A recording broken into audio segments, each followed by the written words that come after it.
കൂടെ പോകുന്നു, അല്ലെങ്കിൽ എന്റെ അച്ഛന്റെ പേരും കൂടെ ഞാനായിട്ടും കൂടെ കളയാൻ പോകുന്നു. മനസ്സിലായോ ബ്രോ? ഈ കമന്റ് പ്രത്യേകിച്ച് അത് ആദ്യം ഒന്ന് മനസ്സിലാക്കണം. ഞങ്ങൾ ഇങ്ങോട്ട് പറയുന്ന ആരും കേട്ടോണ്ടിരിക്കാറില്ല. നമ്മള് എന്റെ പിഴ എന്റെ മാത്രം പിഴ വിട്ടോ. ഹായ്, നമസ്കാരം. എല്ലാവർക്കും നമ്മുടെ പുതിയയിലേക്ക് സ്വാഗതം കിട്ടുന്നേ. അപ്പോൾ ഇന്നത്തെ നമ്മുടെ ഒരു വീഡിയോ എന്ന് പറഞ്ഞാൽ കിച്ചു ഇന്നലെ ഇട്ട ലൈവിനെ പറ്റി കുറച്ച് കാര്യങ്ങൾ പറയാനായിട്ടാണ്. ആ കൂടെ രേണുസുധിയുടെ കുറച്ച് കാര്യങ്ങൾ കൂടെ ഉണ്ട്. ഇത് നിങ്ങൾ ഒന്നാം വെച്ച് ഈ രേണുസുധിനെ അന്ധമായിട്ട് വിശ്വസിക്കുന്നതിന് ഞാൻ ഈ പറയുന്ന കാര്യങ്ങൾ കേട്ടതിന് ശേഷം കമൻറ്റ് ഇടുക കേട്ടോ. കുറ്റം പറയുന്നതല്ല. രേണുവിൻ്റെ അഭിനയത്തിനും ഒന്നും ഞാൻ നേരത്തെ തന്നെ പറഞ്ഞിട്ടുണ്ട്, കുറ്റം പറയാറില്ല. പക്ഷേ കിച്ചു അനുഭവിക്കുന്ന കുറേ പ്രശ്നങ്ങളുണ്ട്. ഇതാരെങ്കിലും ഒന്ന് മനസ്സിലാക്കുക. ഒന്നെങ്കിൽ ഈ കമൻറ്റ് ഇടുന്നവർ മനസ്സിലാക്കുക, അല്ലെങ്കിൽ വീഡിയോ ചെയ്യുന്നവർ മനസ്സിലാക്കുക, അല്ലെങ്കിൽ രേണു മനസ്സിലാക്കുക. ഇവരിൽ ആരെങ്കിലും ഒരാൾ മനസ്സിലാക്കിയാലേ ആ കൊച്ചിനെ ഒന്ന് മനസ്സിലാക്കുക, ആരെങ്കിലും ഒന്ന്. കാര്യം ഒരുപാട് നെഗറ്റീവ് കമൻറ്റ് വരുന്നുണ്ട്. കിച്ചുവിൻ്റെ ഫ്രണ്ട്സിനെ പറ്റിയൊക്കെ നെഗറ്റീവ് പറയുന്നത് കേട്ടു. പക്ഷേ എനിക്കൊരിക്കലും ഈ കിച്ചുവിൻ്റെ ഫ്രണ്ട്സ് ഒരു മോശമായിട്ട് തോന്നിയിട്ടില്ല കേട്ടോ. കാര്യം എന്നാന്ന് ചോദിച്ചാൽ അവരുടെ ഒറിജിനൽ രീതിയാണ് അവരെ കാണിക്കുന്നത്. അവർക്ക് ഒരു കള്ളത്തരം, ഒരു ഫേക്കായിട്ടല്ല അവർ നിൽക്കുന്നത്. അതുകൊണ്ടാണ് ഇതിപ്പം കിച്ചുവിനെ പറ്റി ഒരുപാട് നെഗറ്റീവായിട്ട് പറഞ്ഞു. നട്ടലില്ലാത്തവൻ, വാ തുറക്കാത്തവൻ, ഒത്തിരി മോശമായിട്ട് പറയുന്നുണ്ട്, ഒത്തിരി മോശമായിട്ട്. ഇതിപ്പോൾ സോഷ്യൽ മീഡിയ കിടന്ന് ഇപ്പോൾ രേണു ശരിക്കും ഏറെ നിന്ന് ഓരോന്നും കാണിച്ച് കൂട്ടുന്നതിൻ്റെയാണ് കിടന്ന് അനുഭവിച്ചുകൊണ്ടിരിക്കുന്നത്. ഓരോരുത്തരും ശ്രുതിയെയാണെ പോലും പറയുന്നത്, ഈ കൊച്ചിനെ പോലും ഇപ്പോൾ പറയുന്നത് ഈ രേണു കാണിച്ച് കൂട്ടുന്നതിൻ്റെ കാര്യങ്ങൾ കൊണ്ടാണ്. അവരവരുടെ തൊഴിലുമായിട്ട് മുന്നോട്ട് പോയാൽ ഒരിക്കലും അവരുടെ ലൈഫിന് ഒരു പ്രശ്നവും വരത്തില്ല, ഒരിക്കലും വരത്തില്ല. അവർക്ക് അവരുടെ തൊഴിലുമായിട്ട് അവർ ഏത് ഡ്രസ്സ് ഇടുവോ എങ്ങനെ വേണമെങ്കിലും അവർ അഭിനയിച്ച് പോകട്ടെ, അത് അവരുടെ തൊഴിലാണ്. ആ രീതിയും കൊണ്ട് അവർ മുന്നോട്ട് പോയിരുന്നെങ്കിൽ ഒരിക്കലും അവർക്ക് പ്രശ്നം, അവരുടെ വായിൽ നിന്ന് വരുന്ന വാക്കുകളാണ് ഇത്രയും നെഗറ്റീവ് അവർക്ക് ഉണ്ടാക്കിയിട്ടുള്ളത്, ശരിക്കും നെഗറ്റീവ് ഉണ്ടാക്കിയിട്ടുള്ളത്. അത് രേണു തന്നെ പറയുന്നുണ്ട്.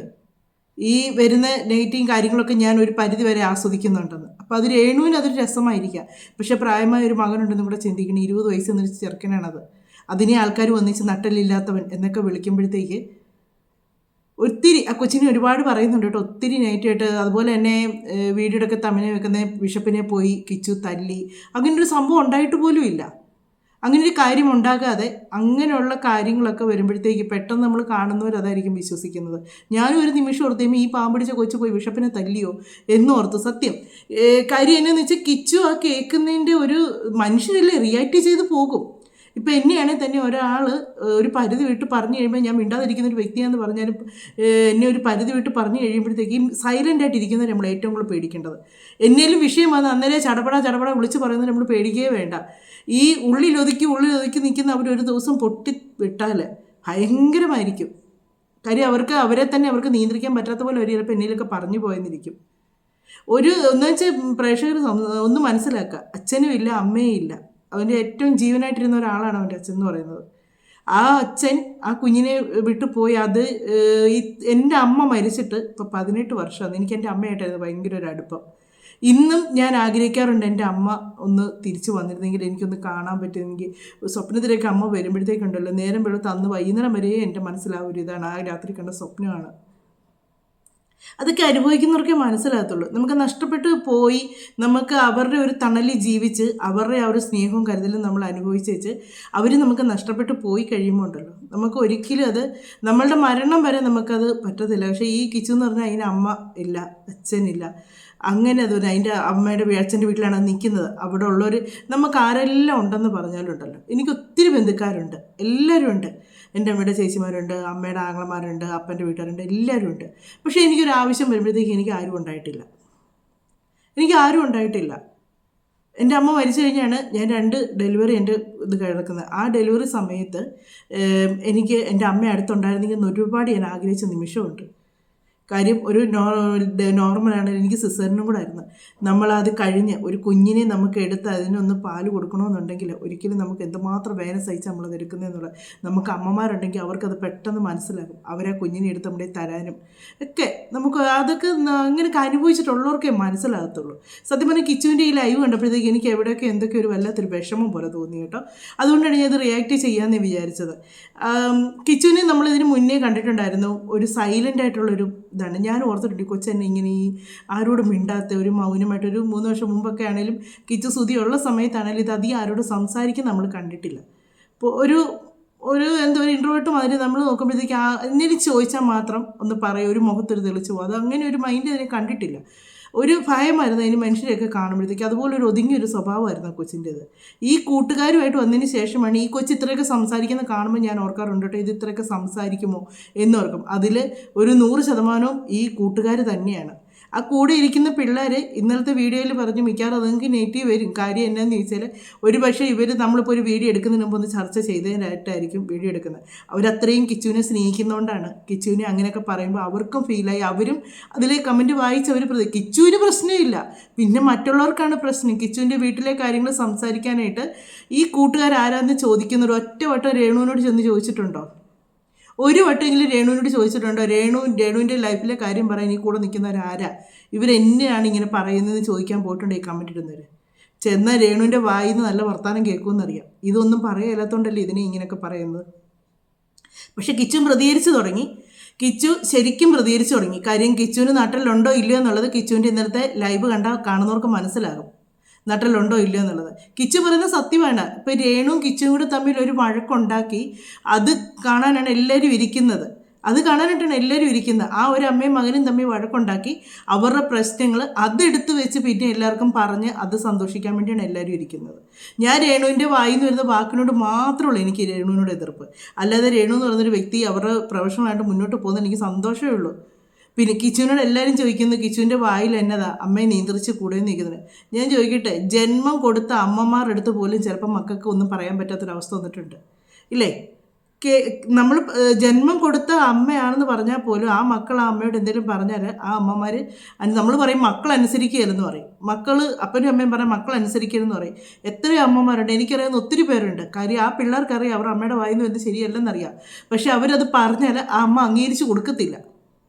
പിന്നെ ആ വീട്ടിൽ കിടന്ന് വഴക്കുണ്ടാക്കാവുന്ന ഇതുള്ളൂ. ഒന്നെങ്കിൽ അമ്മയ്ക്ക് ബോധം വേണം, പറയുന്ന കാര്യം ശരിയല്ല, ഞാനിങ്ങനെ പറയില്ല, എനിക്ക് പ്രായമായ മക്കളുണ്ട് എന്നുള്ള ചിന്ത വേണം. കിച്ചു പറയുന്നൊരു കാര്യമുണ്ട്. ആ കാര്യം കേട്ടപ്പോൾ ഉണ്ടല്ലോ, ഇത് ഞാൻ ഇതിന് മുമ്പ് ഒരു പ്രാവശ്യം എൻ്റെ വീഡിയോയിലൂടെ പറഞ്ഞതാണ്. കിച്ചു ഒരിക്കലും കിച്ചുവിൻ്റെ അപ്പൻ്റെ പേര് പറഞ്ഞ ഒരു ചാനലിനകത്ത് വന്ന് ഒരു കാര്യവും ഞാൻ സുധിയുടെ മകനാണ്, സുധി അല്ലെങ്കിൽ എൻ്റെ അച്ഛൻ എന്ന് പറഞ്ഞുകൊണ്ട് കിച്ചു ഒന്നിനകത്തും ഒരൊറ്റ വീഡിയോക്കകത്തൊന്നും കിച്ചു അത് പറയാൻ നിന്നിട്ടില്ല. കിച്ചുവിനോട് എന്തെങ്കിലും പറയുമ്പോൾ മാത്രമേ ഉള്ളൂ കിച്ചു അത് പറയുന്നത്. അല്ലാതെ ആ സുധി എന്ന് പറയുന്ന ഒരാളുടെ ലേബല് ആ പേര് വിറ്റ് കിച്ചു ഇന്ന് വരെ ജീവിച്ചിട്ടില്ല. സുധിയുടെ മോനാണ് കിച്ചു എന്നറിയാം. ആ ഒരു കിച്ചുവിനറിയാം എൻ്റെ അച്ഛൻ അതാന്ന് എനിക്ക് നാട്ടുകാർക്കറിയാം, അല്ലെങ്കിൽ എനിക്കറിയാം എന്നില്ല. അത് പിന്നെ മുഖത്ത് നോക്കിയാൽ മതിയില്ല, ആ ഫോട്ടോസ്റ്റാറ്റ് തന്നെയാണ് കിച്ചു. സുധിയുടെ ശരിക്കും ആ വർത്തമാനം പറയുകയൊക്കെ ചെയ്യുമ്പോഴത്തേക്ക് നമുക്ക് പെട്ടെന്ന് പുള്ളി ഇച്ചിരോട് ക്ഷീണിച്ചിരുന്നു, കിച്ചു ഇച്ചിരോട് വണ്ണം ഇച്ചിരി നന്നായിരിക്കുന്നു എന്നൊരു വ്യത്യാസം എനിക്ക് തോന്നിയിട്ടുള്ളൂ. ആ ഒരു പറയുമ്പോഴത്തേക്ക് അവർ തമ്മിലുള്ള വഴക്കെന്ന് പറയും. പിന്നെ അത് സോഷ്യൽ മീഡിയ വരുന്നതെന്ന് പറയാം, സുധിയുടെ മകനും രേണുവും തമ്മിൽ അടിയായി, അവർ തമ്മിൽ പ്രശ്നങ്ങളാണ്. പിന്നെ ഇതായിരിക്കും അത് കേൾക്കാൻ ആ കൊച്ചിന് താല്പര്യമില്ലാത്തതുകൊണ്ടാണ് അതൊന്നും പ്രതികരിക്കാതിരിക്കുന്നത്. പിന്നെ വേറൊരു കാര്യം കൊണ്ടുണ്ട്, കിച്ചു പഠിച്ചുകൊണ്ടിരിക്കുന്നതേ ഉള്ളൂ. കിച്ചു ചെന്ന് രേണുവിൻ്റെ അടുത്തൊരു കാര്യം പറയണമെന്നുണ്ടെങ്കിൽ രേണു പറയുക, ശരി ഞാനൊന്നിനും പോകുന്നില്ല, വീട്ടിൽ ഇരിക്കാം, നീ എൻ്റെ കാര്യം നോക്കുക, വീട്ടിലെ കാര്യങ്ങൾ നോക്കുമെന്ന് പറഞ്ഞാൽ കിച്ചുവിൻ്റെ അതിനുള്ള പൈസയില്ല. കിച്ചു പോലും കിച്ചുവിൻ്റെ ആവശ്യങ്ങൾ നടത്തുന്നത് രേണുവിൻ്റെ കയ്യിൽ നിന്ന് പൈസ മേടിച്ചാണ് നടത്തുന്നത്. ഇതൊക്കെ ഒന്ന് കാണുന്നവരൊന്ന് മനസ്സിലാക്കണം. ഇത് കിച്ചു പറഞ്ഞ ഈ ഒരു ഡയലോഗ് ഇതാണ് തന്തയ്ക്ക് പിറക്കുക എന്ന് പറയുന്നതിൻ്റെ ഒരൊറ്റ കാര്യം. തന്തയ്ക്ക് ഉണ്ടാകുക എന്ന് പറയും ഈ ഒരൊറ്റ ഞാൻ ഇതൊക്കെ ഒന്ന് നേരത്തെ കേൾക്കാൻ കൊതിച്ചിരുന്ന കാര്യങ്ങളാണ് കേട്ടോ. മറ്റുള്ളവരോട് പറഞ്ഞിട്ട് കാര്യം കിച്ചുവിന് ഒരുപാട് പേരിട്ട് പറയുന്നുണ്ട് കിച്ചുവിൻ്റെ വായിക്കാത്ത എന്നാന്നൊക്കെ ചോദിക്കുന്ന സമയത്ത്. ഒട്ടും ബുദ്ധിയില്ലാത്ത കൊച്ചല്ലേ കിച്ചു, അവന് നല്ല മൂളയുള്ള കൊച്ചാണ്, നല്ല വിവരമുള്ള കൊച്ചാണ്. അത് നമ്മൾ ആ ഫിറോസിൻ്റെ ഒക്കെ ആ ബിൽഡിങ്ങിൻ്റെ കാര്യം പറയുന്ന സമയത്ത് കിച്ചു പറയുന്നുണ്ട് ഓരോ കാര്യത്തിൽ പറയുന്ന വാക്കുകളൊക്കെ അവർ നമുക്ക് ഔദാര്യമായിട്ട് തന്ന അത് പിന്നെ നമ്മൾ മുന്നോട്ട് കൊണ്ടുപോകുക എന്നുള്ളതാണ്. അല്ലാതെ അതിന് അവരുടെ അടുത്തോട്ട് ഇത് ചെല്ലുക. ആ ഒരു പറയുന്നൊക്കെ ഒരു കാര്യം കേൾക്കണം. ആ ഒരു കാര്യം കേൾക്കുമ്പോൾ തന്നെ നമുക്ക് മനസ്സിലാക്കും കൊച്ചിന് എത്രമാത്രം പക്വതയും പാകതയും എത്രമാത്രം വിവരവും ബോധവും ഉണ്ടെന്നുള്ള മനസ്സിലാകും. നമുക്കിതൊന്ന് കേട്ടു നോക്കാം. ഞാനൂടെ സംസാരിച്ച് എന്റെ പേരും കൂടെ പോകുന്നു, അല്ലെങ്കിൽ എന്റെ അച്ഛന്റെ പേരും കൂടെ ഞാനായിട്ടും കൂടെ കളയാൻ പോകുന്നു. മനസ്സിലായോ? ബ്രോ ഈ കമന്റ് പ്രത്യേകിച്ച് അത് ആദ്യം ഒന്ന് മനസ്സിലാക്കണം. ഞങ്ങൾ ഇങ്ങോട്ട് പറയുന്ന ആ ഒരു പറഞ്ഞ കാര്യം എത്ര കൃത്യമായിട്ടാണ് പറഞ്ഞേക്കുന്നത്.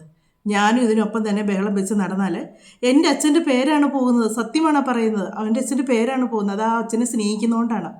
രേണു ആ സുധിയെ സ്നേഹിക്കുന്നുണ്ടായിരുന്നെങ്കിൽ രേണു ഇത്രയും വലിച്ചു കയറാനിട്ട് കൊടുക്കുകയില്ലായിരുന്നു.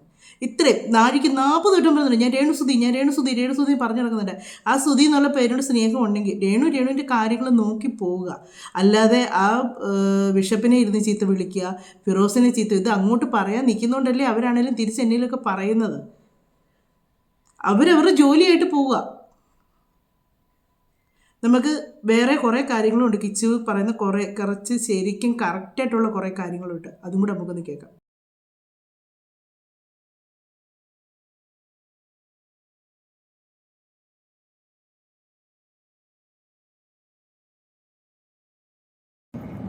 ഞാനിവിടെ ആരെയും തള്ളിപ്പറയല്ല. എനിക്ക് ഈ വീട് തന്നവരാണെങ്കിൽ ഈ സ്ഥലം തന്നിട്ട് ഞാൻ ഒരിക്കലും തള്ളി പറഞ്ഞിട്ടില്ല.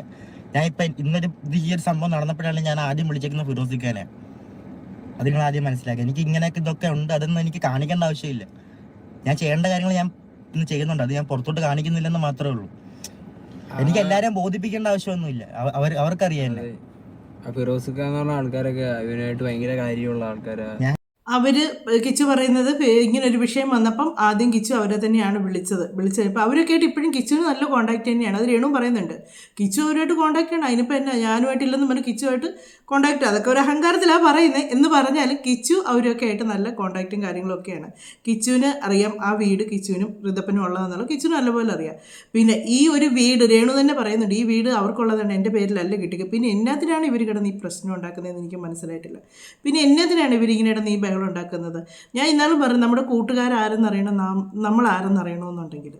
കാര്യം രേണുവിൻ്റെ കൂടി നിൽക്കുന്ന കുറേ പേരാണ് രേണുവിനെ കൊണ്ട് ഇതൊക്കെ ചെയ്യിപ്പിക്കുന്നത്. കുറേയൊക്കെ അതിങ്ങനെ പുകഴ്ത്തിയും പറഞ്ഞുമൊക്കെ എന്നതിനായിരിക്കും. ചിലപ്പോൾ അവർക്ക് കുറച്ച് റീച്ച് കിട്ടാൻ വേണ്ടിയായിരിക്കും അവർ കിടന്ന് ഈ കാണിക്കുന്നത്. പക്ഷേങ്കിൽ അത് രേണുവിന് ഏറ്റവും വലിയ നെഗറ്റീവായിട്ട്, ഈ നെഗറ്റീവ് വന്നുണ്ടല്ലോ ലാസ്റ്റ് വീട്ടിൽ ഇരിപ്പായി പോകും. ഒരു വർക്ക് ഇല്ലാതെ വരുമ്പോഴേ അറിയാം ഈ കൂടെ നിൽക്കുന്നവരാരും കാണുകയല്ല. കിച്ചുവിന്റെ അഹങ്കാരം പൊട്ടി. അഹങ്കാരം, അവൻ ഇത്രയും വന്നതിന്റെ അഹങ്കാരം. പറയാതിരുന്നാൽ അവന് നട്ടലില്ല, അതില്ല പറഞ്ഞു കഴിഞ്ഞ അഹങ്കാരം. രണ്ടും ചെയ്യാൻ പറ്റാത്ത അവസ്ഥയാണല്ലോ ഇതിപ്പോ. ഉണ്ടായിരുന്ന ഒരു മറ്റേ സിനിമയിലൊക്കെ പറഞ്ഞിട്ടില്ല. ശരിയാണ്, കിച്ചു പ്രതികരിച്ചു തുടങ്ങി. കിച്ചു പറഞ്ഞ് നട്ടലുണ്ടോ ഇല്ലയോ ഞാൻ കാണിച്ചു തരാം, ഇങ്ങോട്ട് പോകാമെന്നൊക്കെ പറയുന്നുണ്ട്. അത് സ്വാഭാവികം. 20 വയസ്സ് എന്നൊരു ചെറുക്കനാണ്. ആ ചെറുക്കനാണ് നട്ടലില്ലെന്ന് പറയുന്നത്. നമ്മളൊരു 10-13 വയസ്സുള്ളൊരു കൊച്ചുണ്ട്, നിനക്ക് നട്ടലുണ്ടോ എന്ന് ചോദിച്ചാൽ അന്നേരം അവനും തിരിച്ചെന്ന് പറയും, എനിക്ക് നട്ടലുണ്ടോ ഇല്ലയോ എന്ന് കാണണമെന്ന് ചോദിക്കും. അങ്ങനെ നിൽക്കും. അത് കിച്ച് പിള്ളേരൊക്കെ വളർന്നു വരുന്നതനുസരിച്ച് അവർക്ക് അവരുടേതായ ഒരു അഭിമാനവും കാര്യങ്ങളൊക്കെ ഉണ്ട് അവർക്ക്. പുറത്തുനിന്ന് ഒരുത്തം വന്നിച്ച് ചോദിക്കുക, നിനക്ക് നട്ടലില്ലാത്തവൻ എന്നൊക്കെ പറയുമ്പോഴത്തേക്ക് ആ ഒരു റിയാക്ഷനാണ് കിച്ചു ഈ ലൈവിലൂടെ കാണിച്ചേക്കുന്നത്. കിച്ചുവിൻ്റെ കൂട്ടുകാരും കാണിച്ചേക്കുന്നത് തന്നെയാണ്. ആ ഒരു റിയാക്ഷനാണ് കാണിച്ചേക്കുന്നത്. പക്ഷേ അതൊക്കെ ഭയങ്കര ഇതായിട്ട് കിച്ചു പറഞ്ഞ് ശരിയാണ്. ഇനിയിപ്പോൾ പറയും കിച്ചുവിന് അഹങ്കാരമായി, അവൻ അഹങ്കാരത്തോട് സംസാരിക്കും. കിച്ചുവിന് ഇനി നെഗറ്റീവ് വരാൻ തുടങ്ങും. കാര്യം എന്തോരോന്ന് വെച്ചാണ് ഈ രേണുവിൻ്റെ വിഷയം വെച്ച് തന്നെയാണ് ഈ കൊച്ചിൻ്റെ അടുത്തും എല്ലാവരും വെക്കിട്ട് കയറാൻ ചെല്ലുന്നത്. അല്ലാതെ വേറെ ഒരു വിഷയമല്ല. കിച്ചു അല്ലാതെ യാതൊരു കിച്ചുവിൻ്റെ ചാനലിനകത്ത് ഒരു കാര്യങ്ങളും കിച്ചു ആവശ്യമില്ലാതെ ഇടുന്നില്ല.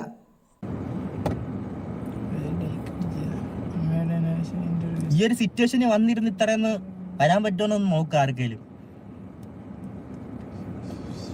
അത് ശരിയാണ് പറയുന്നത് കേട്ടോ. കിച്ചുവിൻ്റെ ഈ ഒരു സിറ്റുവേഷൻ ആർക്ക് വന്നാലും ഡൗൺ ആയി പോകത്തേ ഉള്ളൂ. കിച്ചു ഇത്രയൊക്കെ ഒന്ന് റിക്കവറായി വന്നില്ലേ? കാര്യം എന്നു വെച്ചാൽ മുന്നോട്ട് പോകണം എന്നുള്ള ആ ഒരു മൈൻഡിലേക്ക് ആ കൊച്ചു വന്നത് ശരിയാണ്. ആ ഒരു സിറ്റുവേഷൻ വന്നു വെച്ചാൽ എല്ലാ സൈഡിൽ നിന്നൊന്ന് ഓർത്ത് നോക്കിക്കുക. ശരിക്കും രേണുവിൻ്റെ കാര്യത്തിന് എല്ലായിടത്തുനിന്നും നല്ലപോലെ കൊച്ചു കേൾക്കുന്നുണ്ടായിരിക്കാം. ശരിക്കും ഓരോരുത്തർ പറയുന്നുണ്ടായിരിക്കും. പക്ഷേ അതിന് രേണുവിനൊന്നും പറയാൻ പറ്റത്തില്ല. കാര്യം അതിനും ഇന്നൊരാവശ്യം വരുമ്പോൾ അത് കൈനീട്ടുന്ന രേണുവിൻ്റെ അടുത്താണ്. ഇപ്പോൾ എനിക്കൊന്ന് ചാനൽ തുടങ്ങിയേക്കുന്നുണ്ട്. അതിൽ നിന്ന് അത്യാവശ്യമുള്ള വരുമാനങ്ങളൊക്കെ കാണും. അതിന് മുന്നേയും ഈ ചാനൽ തുടങ്ങുന്നതിന് മുന്നേ ആ കൊച്ച് 1 വർഷത്തോളം ഇതായിട്ട് നിന്നില്ലേ? അന്നേരം രേണു വേണ്ടായിരുന്നു അതിൻ്റെ കാര്യങ്ങളെല്ലാം ചെയ്യാനായിട്ട്. അതുകൊണ്ട് അതിനൊരിക്കലും രേണുവിൻ്റെ നേരെ നിന്നൊന്നും രേണുവിൻ്റെ നേരെ എന്നല്ല, ഒരു മക്കൾക്കും ഒരു അമ്മയുടെ അപ്പൻ്റെ നേരെ നിന്നൊന്നും പറയാൻ പറ്റത്തില്ല. അത് അല്ലെങ്കിൽ അതുപോലെ തലതെറിച്ച മക്കളൊക്കെ ആയിരിക്കണം. തലതെറിച്ച് അഹങ്കാരം പിടിച്ചടക്കുന്ന മക്കളൊക്കെ ആണെങ്കിൽ ചിലപ്പോൾ അമ്മയുടെ അടുത്ത് എന്തെങ്കിലുമൊക്കെ പറഞ്ഞു നിന്നിരിക്കും.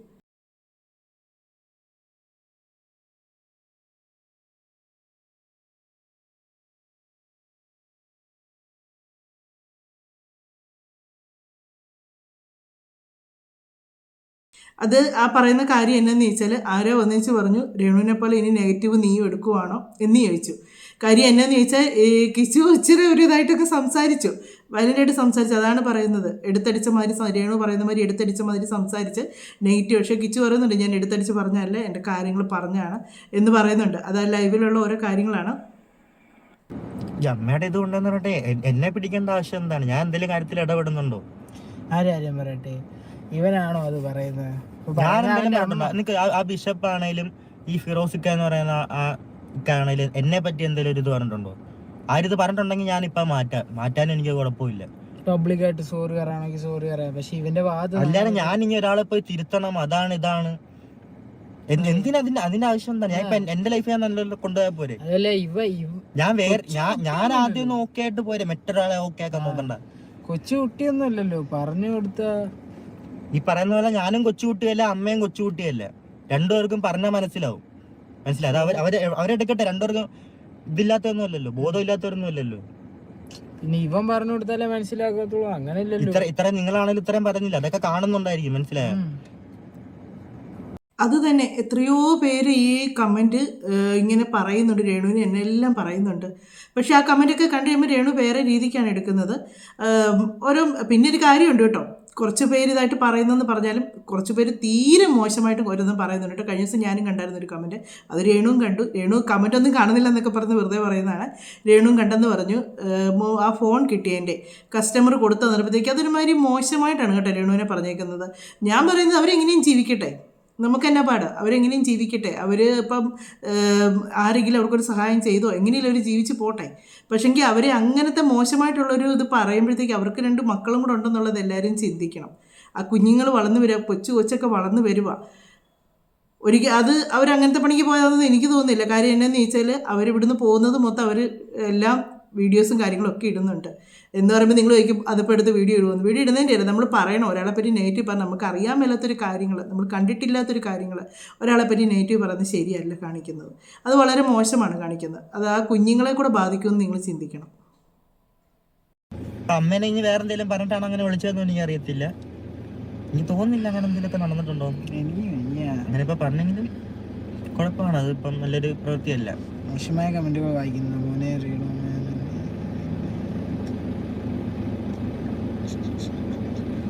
ഒന്നാമത്തെ കാര്യം, ഞാൻ അങ്ങനത്തെ കാര്യങ്ങളൊന്നും നോക്കാറില്ല. ഞാൻ ഒരുവാണേലും റീലൊക്കെ ഇങ്ങനെ കണ്ട് റീലൊക്കെ വരുന്ന എന്തെങ്കിലുമൊക്കെ ഇങ്ങനെ കാണും. ഇല്ലെങ്കിൽ നമ്മളൊന്നാലും ഞാൻ ഇങ്ങനെ സ്കൂൾ ചെയ്ത് കൊടുത്തു. കാണാനേ താല്പര്യമില്ല ഒന്നും അതിനെ കുറിച്ച്.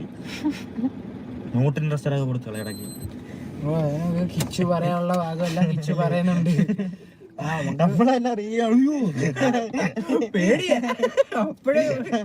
ഫോണൊക്കെ തെറിച്ചോണ്ടോ ഇതാണ് കിച്ചുവിൻ്റെ അമ്മ ഇടുന്ന റീൽ. അമ്മയെ പറ്റിയുള്ള വീഡിയോസൊക്കെ കാണുന്നുണ്ടോ, അമ്മ ഇടുന്നൊക്കെ കാണുന്നുണ്ടോ എന്ന് കിച്ചുവിനോട് ചോദിച്ചപ്പോൾ കിച്ചുവിൻ്റെ മറുപടി ആ കൊച്ചിന് എന്നാ പറയാനാണ്. അത് പറഞ്ഞു കേട്ടോ. ഇനി അത് കാണാതിരിക്കാൻ വേണ്ടി അത് കളഞ്ഞു വിടാറുണ്ട് എന്ന് പറഞ്ഞു കേട്ടോ. ബ്ലോക്ക് ചെയ്തത് അത് വിടാറുണ്ട്. കാര്യം വെച്ചാൽ റീൽ അതിനത് താല്പര്യമില്ല. പക്ഷെങ്കിൽ അതിനൊന്നും പറയാൻ പറ്റത്തില്ല. അതുകൊണ്ട് അതൊന്നും മിണ്ടായിരിക്കരുത്. നമുക്ക് ഇനി രേണു പറയുന്നത് കുറച്ച് കാര്യങ്ങൾ കൂടെ കേൾക്കാം. രേണുവിനോട് ഒരു പ്രശ്നമില്ല, രേണുവായിട്ടും ഒരു പ്രശ്നമില്ല. പിന്നെ എന്താണ് ഇപ്പൊ പെട്ടെന്ന് പൊട്ടി മുളച്ച വിവാദം എന്ന് എനിക്കറിയില്ല. ഞാൻ എന്നോടല്ല സംസാരിച്ചത്, എന്റെ ഫോണില് എന്റെ ചേച്ചിയോടാണ് സംസാരിച്ചത്. അത് കുറെ മുന്നേ അദ്ദേഹത്തിന്റെ ഫോണല്ല, ഈ കഴിഞ്ഞ ദിവസം. കോളുകളും ചാറ്റുകളൊക്കെ കയ്യിലുണ്ടെന്നൊക്കെ പറഞ്ഞിട്ടുണ്ടായിരുന്നല്ലേ? ചാറ്റുകളും കോളുകളും ഒന്നും കയ്യില്ല. ഒരു റെക്കോർഡ് കോൾ എന്റെ കയ്യിലുണ്ട്. അത് എന്റെ കയ്യിൽ ഇപ്പോഴും ഉണ്ട് ഫോണിലുണ്ട്. അതായത് എനിക്ക് ഒരു പ്രശ്നമില്ല കുഞ്ഞുങ്ങൾക്ക് വീട് തന്നതിനും. രേണുവിനോട് ഒരു പ്രശ്നമില്ല, രേണുവായി. ഇതാണ് സജിനെ കിടന്ന് പറഞ്ഞുകൊണ്ടിരുന്നത്. അവരുടെ കയ്യിൽ അതായത് പറഞ്ഞ ഇങ്ങനത്തുള്ള ഈ കൂടെ നടക്കുന്നവരാണ് ഇങ്ങനെയുള്ള കാര്യങ്ങളൊക്കെ കാണിക്കുന്നത്. കൂടെ നടക്കുന്നവരാണ് ഇങ്ങനത്തെ കാര്യങ്ങളൊക്കെ കാണിക്കുന്നത്. കാര്യം നമ്മൾ പുറത്തുനിന്ന് ഒരാൾ കേൾക്കുന്നവർ ഓർക്കുന്നില്ല. ഇപ്പോൾ രേണു പറഞ്ഞു കേട്ടോ, അതിനകത്ത് ബിഷപ്പ് പറഞ്ഞേക്കുന്ന കാര്യം അതാണ്. എനിക്ക് രേണുവിനോടും ഒരു പ്രശ്നമില്ല, മക്കളോടും ഒരു പ്രശ്നമില്ല. എന്നോട് ഓരോ ചാനലുകാർ വന്നേച്ച് നിങ്ങളെപ്പറ്റി നെഗറ്റീവ് പറയുന്നുണ്ട്, ഞാൻ പറയുന്നത് അങ്ങനെയാണ് ബിഷപ്പ് പറഞ്ഞേക്കുന്നത്. പക്ഷെ സജിനെ പറയുന്ന ആ ഒരു ഡയലോഗ് കേട്ടാൽ ബിഷപ്പ് രേണുവിൻ്റെ അടുത്ത് എന്നതോ മോശമായിട്ട് സംസാരിച്ചു എന്നുള്ളൊരു മൈൻഡിലാണ് ആ ഒരു വീഡിയോ പുറത്ത് വന്നിരിക്കുന്നത്. ഇതാണ് പറഞ്ഞത്, കൂടെ നാം ആരെന്ന് പറഞ്ഞാൽ നമ്മൾ കൂടെ നിൽക്കുന്നവരാണ്. ഈ കൂടെ നിൽക്കുന്നവരാണ് നമുക്ക് ഏറ്റവും വലിയ ദോഷം ചെയ്യുന്നത്. നല്ലതല്ലാത്തത് നമ്മൾ ഒഴിവാക്കുക. എന്നെയുള്ള രേണുവിന് നല്ല പബ്ലിസിറ്റി ഉണ്ട്, ഇഷ്ടം പോലെ ആൾക്കാർ സപ്പോർട്ട് ചെയ്യാനുണ്ട്. ഒരു ചാനലിൻ്റെ സപ്പോർട്ട് കൂടി രേണുവിന് മുന്നോട്ട് പോകേണ്ട കാര്യമില്ല. ഈ ഓഡിയൻസ് ആയിട്ട് തന്നെ ഇഷ്ടം പോലെ ആൾക്കാർ, രേണുവിന് ഒരു പരിചയമില്ലാത്തവർ ആരെങ്കിലും ഒരു നെഗറ്റീവ് പറഞ്ഞാൽ അതിൻ്റെ താഴെ വന്ന് അവർക്ക് മറുപടി കൊടുക്കാൻ ആളുണ്ട്. ഈ സജിനയുടെയും പിന്നെ വേറെ ആരുടെ ഒരു പുള്ളിക്കാരുണ്ട്, അവരുടെ ഒന്നും ചാനലിനകത്തൊരു രേണുവിനെ ഇങ്ങനെ പറഞ്ഞ് അത് രേണു നെഗറ്റീവാണ് വരുന്നത് മൊത്തം. അവരൊക്കെ ഈ പറയുന്നത് ആ ഒരു ബിഷപ്പിനെ പറഞ്ഞതും ഒക്കെയാണ്. അതൊക്കെ സജിനയുടെ ചാനലിനകത്തോടെയാണ് വന്നിരിക്കുന്നത്. ആ ഒരു കാര്യം ഒന്നെങ്കിൽ അവർക്കത് കട്ട് ചെയ്യായിരുന്നു. ഒരു പക്ഷേ ഒരു ദേഷ്യത്തിന് അവർ പറഞ്ഞു പോയതായിരിക്കാം. ഇവർക്കും എന്തെങ്കിലുമൊക്കെ പ്രശ്നങ്ങൾ കാണും, ഒരു ദേഷ്യത്തിന് ഇവർ പറഞ്ഞു പോയതായിരിക്കും. അത് സജിനയ്ക്ക് കട്ട് ചെയ്ത് കളയായിരുന്നു. അത് ഈ പുറത്തേക്ക് എടുത്തിടേണ്ട കാര്യമില്ലായിരുന്നു. അത് രേണുവിന് ഏറ്റവും നെഗറ്റീവായിട്ട് വന്നത് ആ ഒരു ഒറ്റ കാര്യമാണ്. ആ വിശപ്പ് ഒരുപക്ഷെ അതുകൊണ്ടുണ്ടായിരിക്കും. അതാണിപ്പോൾ വിഷയമായിട്ട് വന്നേക്കുന്നത്. അത് രേണു ഇനിയേലും ഒന്ന് മനസ്സിലാക്കുവാണെങ്കിൽ രേണുവിൻ്റെ ഈ നെഗറ്റീവ് മാറിക്കിട്ടും. പിന്നെ വായിന്ന് വരുന്ന വാക്കുകളും ശരിക്കും ബിഗ് ബോസിൽ പോയിട്ട് വന്നിട്ട് കുറച്ചൊരു പക്വത വന്നായിരുന്നു കേട്ടോ, കുറച്ചൊരു മര്യാദ ആയതായിരുന്നു. സംസാരത്തിനൊക്കെ വളരെ ആലോചിച്ച് ശ്രദ്ധിച്ച് പറയുന്നൊരു വ്യക്തിയായിരുന്നു രേണു. അത് കഴിയുമ്പോൾ വീണ്ടും ആ പഴയ കൂറ സ്വഭാവം കൊണ്ട് രേണു അങ്ങോട്ട് ഇറങ്ങി കുറച്ച് കഴിഞ്ഞപ്പോഴത്തേക്ക്. അതിങ്ങനെ കുറേ പേര് സപ്പോർട്ട് ചെയ്ത് ഓരോന്നും പറയുന്നതിൻ്റെയാണ്. ഒരു ഗിഫ്റ്റ് നമ്മൾ കൊടുത്ത ഇഷ്ടദാനം അല്ലെങ്കിൽ എന്തോ ആട്ടെ, ഒരു അച്ഛൻ മരിച്ച പിള്ളേർക്ക് ഗിഫ്റ്റ് കൊടുത്തു, ദൈവത്തിന്റെ പ്രതിപുരുഷൻ ഗിഫ്റ്റ് കൊടുത്തെങ്കിൽ അത് തിരിച്ചു മേടിക്കണമെങ്കിൽ അയാളുടെ മാനസികാവസ്ഥ അതായിരിക്കും. ഇതാണ് കുഴപ്പം. ഇതിപ്പോൾ കേട്ടാൽ തോന്നും ബിഷപ്പ് കൊടുത്തേച്ച് തിരിച്ച്, അതിൻ്റെ പിന്നെ നടക്കുന്ന ബാക്കി കാര്യങ്ങളെപ്പറ്റി സംസാരിക്കുന്നില്ല. ഇതാണ് ഇവരുടെ എല്ലാം ഒരു പ്രശ്നം. ഇതാണ് ഇവർ പറഞ്ഞ കാര്യങ്ങളോ എടുത്ത കാര്യങ്ങളോ. ഞാൻ പറയട്ടെ, ഈ ചിലർക്കൊരു പ്രശ്നമുണ്ട്. നമ്മളിപ്പോൾ ഒരാളുടെ കുറ്റം പറയുമ്പം ആ പറയുന്നത് അങ്ങ് പറഞ്ഞു പോകും, അത് കേൾക്കുന്ന ആളുടെ മനസ്സിൽ കിടക്കും, പക്ഷെ പറയുന്നവരത് ഓർക്കണമെന്നില്ല. അതായിരിക്കും സംഭവിച്ചത്. ഇതിപ്പോൾ പറഞ്ഞു കേട്ടോ, ഇപ്പം ഇത് തന്നെയാണ് ഫിറോസ് ആ വീടിൻ്റെ വിഷയം വന്നെന്ന് പറഞ്ഞിട്ട് കല്യാണം കഴിച്ച വീട്ടിൽ താമസിച്ച, പക്ഷെ അദ്ദേഹം എടുത്ത് പറഞ്ഞിട്ടുണ്ടായിരുന്നു, ഞാൻ വേറൊരു വീഡിയോയ്ക്ക് കമൻറ്റ് ഇട്ട പക്ഷെ വീഡിയോ മാറിപ്പോയി എന്ന് പറയുന്നുണ്ട്. അത് രേണു ആ കല്യാണം കഴിച്ചു, അത് തന്നെയായിരുന്നു രേണു ഇങ്ങനെ പറഞ്ഞിട്ടുണ്ടാക്കുക. വെറുപ്പ് തോന്നും നമുക്ക് കുറേ കേട്ട് കഴിയുമ്പോഴത്തേക്ക്. ഇപ്പോൾ ഈ പറയുന്നത് ഇത് തന്നെയാണ്, ദാനം കൊടുത്ത് ദൈവത്തിൻ്റെ പ്രതിപുരുഷൻ. ദൈവത്തിൻ്റെ പ്രതിപുരുഷനെ പറയേണ്ട ഭാഷകളൊക്കെയാണോ പറഞ്ഞത്? ദൈവത്തെ ഇങ്ങനെയൊക്കെയാണോ വിളിക്കുന്നത്? ദൈവത്തോട് ഇങ്ങനത്തെ ഭാഷ മുലക്കച്ച കെട്ടിക്കൊണ്ട് വന്നിരിക്കുന്നതെന്നും അതുപോലെ വിഷപ്പാമ്പെന്നും ഇതൊക്കെയാണോ വിളിക്കുന്നത് ഒരു ദൈവത്തെ? ദൈവത്തിൻ്റെ പ്രതിപുരുഷനായിട്ടാണ് ഇരിക്കുന്നത് നിങ്ങളത് കരുതുന്നെങ്കിൽ ആ ഒരു ബഹുമാനം ആ മനുഷ്യന് കൊടുക്കണം. ആ ഒരു ബഹുമാനം കൊടുത്ത് വേണം സംസാരിക്കാനായിട്ട്. ആ കുഞ്ഞുങ്ങളെ കൊണ്ട് എന്തായാലും കടത്തനെ കിടക്കാൻ പറ്റത്തില്ല, ഇറക്കി വിട്ടാം. കടത്തനെ കിടക്കും, വാടകയ്ക്ക് എന്തായാലും വീടെടുത്താം, ഇറക്കി വിടട്ടേന്നേ. മൂത്ത മോനും ഇളയ മോനും അവകാശമുള്ള വീടല്ലേ അത്? സുധിച്ചേട്ടന്റെ 2 മക്കളും അല്ലേ അത്? അവകാശമുള്ള വീട്. ഇവര് നിയമപരമായിട്ട് ഇറക്കി വിടട്ടേന്ന്. ഇറക്കി വിടുമ്പോ വിടട്ടെ. ഞാൻ രേണുവിനെ ഇറക്കി വിട്ടെന്നില്ല പറയുന്നത്. രേണു ഈ വീട് തമ്മിൽ യാതൊരു ബന്ധവും, ആകെ ബന്ധമുള്ള മക്കളുടെ മനസ്സിലായോ? അല്ലാതെ എനിക്കിപ്പം ഒരു 5000 രൂപ കൊടുത്തില്ല 2000 രൂപ വാടകയ്ക്ക് പോകാൻ കഴിയാത്തോണ്ടല്ല, അത് ആ പിള്ളേരുടെ അവകാശപ്പെട്ട വീട്. ഇപ്പോഴും രേണു ഇങ്ങനെയുള്ള വാക്കുകൾ പറയുമ്പോഴത്തേക്കും ഒന്ന് ആലോചിക്കണം. പിള്ളേരുടെ അപ്പൂപ്പൻ വീതം കിട്ടിയത് കൊടുത്തതല്ലത്, കുടുംബസ്വത്ത് കൊടുത്തതല്ലത്. ഇപ്പം സുധിയുടെ അപ്പൻ ഈ കുഞ്ഞുങ്ങൾക്ക് വീതം കൊടുത്തതാണെങ്കിൽ ആ ഒരു വീതമാണ് പറയുന്നെങ്കിൽ, അല്ലെങ്കിൽ രേണുവിൻ്റെ അച്ഛൻ വീതം കൊടുത്തതാണ്, ആ വീതം കൊടുത്തതാണ് പറയുന്നതെങ്കിൽ ഇങ്ങനെ സംസാരിക്കാം. ആ പിള്ളേർക്ക് കിട്ടിയതാണത്, അതിൽ നിന്ന് ഇറങ്ങിപ്പാണ്ട് കേസ് കൊടുക്കട്ടെ എന്നൊക്കെ രേണുവിന് ഇങ്ങനെയൊക്കെ സംസാരിക്കാം. ഇതൊരു മനുഷ്യൻ്റെ ഔദാര്യമാണ്, അദ്ദേഹത്തിൻ്റെ ഒരു നന്മയാണ് നിങ്ങൾക്ക് കിട്ടിയത്. അപ്പോൾ ഇതാണ് ഞാൻ പറഞ്ഞത്, ഇവരുടെ വായിലെ നാക്കാണ് ഇവരുടെ ശത്രു, ഇവരുടെ നാക്കാണ് ഇവരെ നശിപ്പിച്ചുകൊണ്ടിരിക്കുന്നത്. ഇവരാ നാക്കിനൊരു കെട്ടിട്ട് ഇരുന്നില്ലെങ്കിൽ ഇവരിതിനേക്കാൾ വലിയ നാശത്തിലേക്ക് ഇവർ പൊയ്ക്കൊണ്ടിരിക്കും. ലാസ്റ്റ് കുഞ്ഞുങ്ങൾക്ക് പ്രശ്നം. കിച്ചു പറയുന്നൊരു കാര്യമുണ്ട്, രേണു പറയുന്നുണ്ട്, കിച്ചു അവിടെ 2 പിള്ളേരും കൂടെ താമസിക്കുക, 2 പിള്ളേരും കൊണ്ട് കടത്തുന്നത്. കിച്ചു ഒരിക്കലും കോട്ടയത്തല്ല താമസിക്കുന്നത്, കിച്ചു ഇവരുടെ കൂടെ അല്ല താമസിക്കുന്നത്, കിച്ചുവിൻ്റെ അച്ഛൻ്റെ കൂടെയാണ്. അത് രേണു നോക്കുന്ന കാര്യം പറയുന്നുണ്ട്. നിന്നെ അമ്മയില്ലാത്ത കുഞ്ഞിനെ വളർത്തിയത് രേണു അല്ലേ എന്ന് ചോദിക്കുമ്പോൾ കിച്ചു തരുന്നൊരു മറുപടിയുണ്ട്, അത് നമുക്കൊന്ന് കേട്ട് നോക്കാം. മോനെ, നിനക്ക് ഇപ്പോഴും രേണു അമ്മേനെ ഇഷ്ടമല്ലേ? അവർ അല്ലേടാ നിനക്ക് കുഞ്ഞിലെ ഉണ്ടായിരുന്നത്? കുഞ്ഞിലെനിക്ക് ഉണ്ടായിരുന്നത് എൻ്റെ അച്ഛനാണ്, പിന്നെ ഈ കൊല്ലത്തെ വീട്ടുകാരാണ് എന്നെ നോക്കിക്കൊണ്ടിരുന്നത്. ഇതാണ് കിച്ചു പറയുന്നത്. പിന്നെ രേണു ഈ 2 കുഞ്ഞുങ്ങളുടെയും പേര് പറഞ്ഞ് കിടന്ന് സത്യത്തിൽ ഇപ്പോൾ അവിടെ താമസിക്കുന്ന ആരാണ്? രേണുവിൻ്റെ അപ്പൻ, രേണുവിൻ്റെ അമ്മ, രേണുവിൻ്റെ ചേച്ചി, രേണുവിൻ്റെ ചേച്ചിയുടെ ഭർത്താവ്, പിള്ളേർ, ഇവരൊക്കെയാണ് അതിനകത്തുള്ളത്. അല്ലാതെ സുധിയുടെ അപ്പനോ സുധിയുടെ അമ്മയോ സുധിയുടെ ചേട്ടനോ സുധിയുടെ ചേട്ടത്തിയോ അല്ലെങ്കിൽ ചേട്ടൻ്റെ മക്കളോ കിച്ചുവോ ഇവരാരുമല്ല അതിനകത്ത് കിടന്ന് വരയിക്കൊണ്ടിരിക്കുന്നത്. ഇതെല്ലാം താമസിക്കുകയും ചെയ്യണം. എന്നിട്ട് ഈ അഹങ്കാര വർത്താനം കൂടെ പറയുമ്പോൾ ഉണ്ടല്ലോ, അത് നമ്മളിപ്പോൾ ഒരാൾക്കൊരു സാധനം കൊടുത്തു കഴിഞ്ഞിട്ട് അവർ തിരിച്ച് നമ്മളെ തന്തയ്ക്ക് വിളിക്കുമ്പോഴേ നമുക്കത് മനസ്സിലാകത്തുള്ളൂ ആ ഒരു ഫീലിങ്സ് എന്നാന്നുള്ളത്. രേണു എയർപോർട്ടിൽ വന്ന് ഇറങ്ങുമ്പോൾ ഒരു കാര്യം ചോദിക്കുന്നുണ്ട്, അച്ഛനെതിരെ നിയമ പോരാട്ടം നടത്തുവോ? എന്താണ് അടുത്ത പ്ലാൻ? ഞാനൊന്നും അറിഞ്ഞില്ല. വീടെടുത്ത് മാറാൻ ഇതുണ്ടോ, പ്ലാൻ ഉണ്ടോ? എന്താ പുതിയൊരു വീട്ടിലേക്ക് മാറാൻ പ്ലാൻ ഉണ്ടോ? മറ്റേ ഇതിനെല്ലാം ഉള്ള മറുപടി നമ്മുടെ ക്രൈം ഫയലിനകത്ത് നമ്മുടെ അച്ഛനില്ലേ വിജയരാഘവേട്ടൻ അച്ഛന്റെ ഇതില് പിന്നെ ഫാദർ ക്ലെമന്റ് കാളിയാർ, അദ്ദേഹം പറഞ്ഞ ഡയലോഗ് എനിക്ക് പറയാനുള്ളൂ.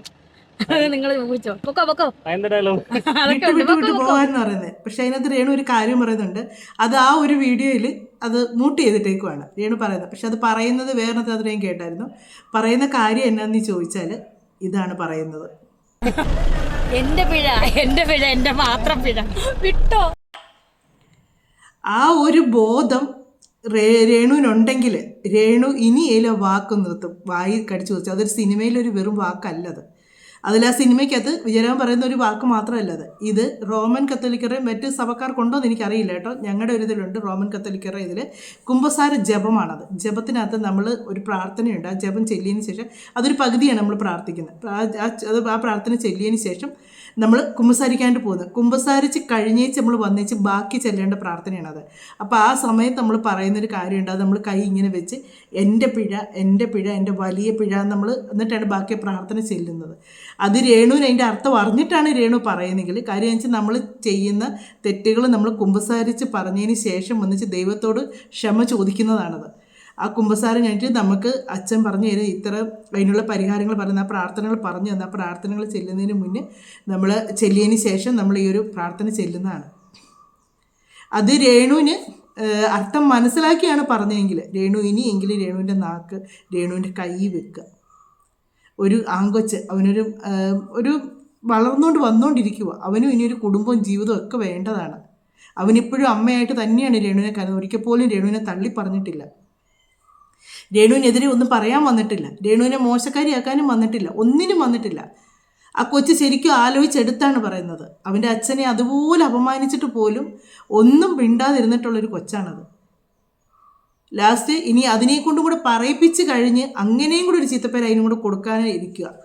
കാര്യം അഭിനയിക്കുക പോവുക. ഈ സത്യം പറഞ്ഞിട്ടുണ്ടല്ലോ ഇവരുടെ പുറകെ നടക്കുന്ന ഈ ഒരു ക്യാമറയും തൂക്കിപ്പിടിച്ച് അവന് എനിക്കൊന്ന് വീടും കൂടുമൊന്നും ഇല്ലെന്ന് തോന്നുന്നു.